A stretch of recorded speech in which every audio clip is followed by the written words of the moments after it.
નમસ્કાર મિત્રો, આજે આપણે વિડીયો જોઈ રહ્યા છીએ વડનગરના રોહિતવાસ એરિયાનો આ હોળીના પ્રાગટ્ય દિનનો આ વિડીયો છે।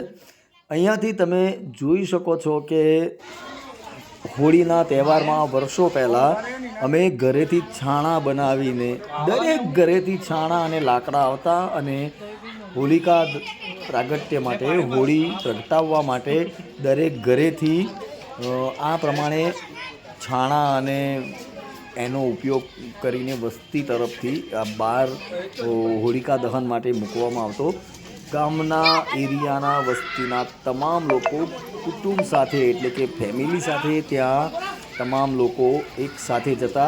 એમાં ખાસ તો એક બાબત એ હતી કે નવા જે કોઈ પણ દીકરા દીકરીઓ જન્મ્યા હોય તો એ તમામ લોકોને હોલિકા માતાના દર્શન માટે એમને ત્યાં નમાવવા માટે ખરેખર ઘરે લાવવામાં આવતા હતા। આ હતી એ સમયના અને સંજોગોની વાત। અત્યારે હાલ પણ એ પ્રથા દરેક ગામમાં ચાલુ છે।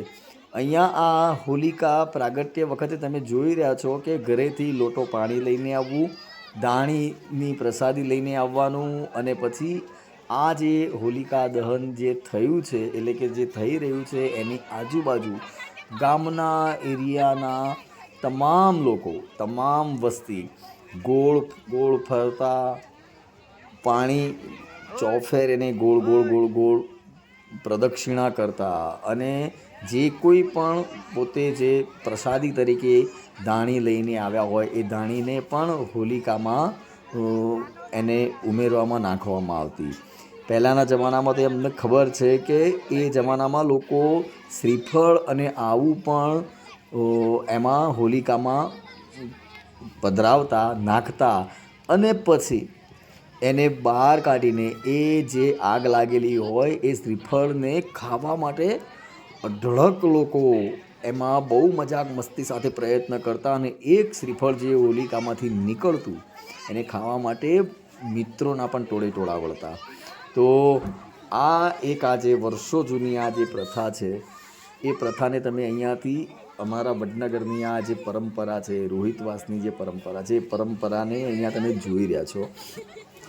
ત્યાં હોલિકા દહનના સમયે તમામ એરિયાની ગામની મહોલ્લાની વસ્તી એક થઈને એક બાજુ ઊભી રહેતી। બધા જ પોતપોતાના વિચારો બધા એક થઈને અહીંયા હોલિકા દહનમાં સાથે આ લોકો પરંપરાને નિભાવતા।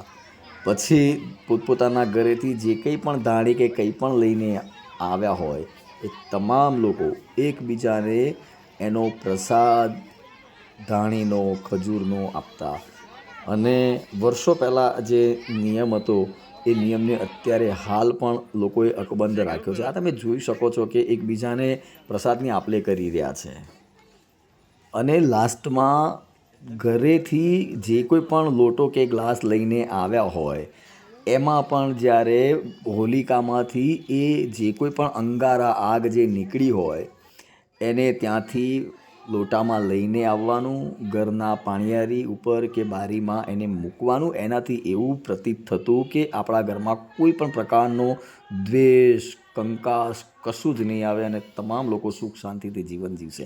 તો આ પણ એક માન્યતા હતી જે તમને અહીંયા આ લોટામાં જે અગ્નિ પ્રજ્વલિત છે એમાં એ અંગારા અત્યારે હાલ પણ એ દેખાઈ રહ્યા છે। તો થેન્ક યુ અમારા વિડીયોને અંત સુધી જોવા માટે ખૂબ ખૂબ આભાર।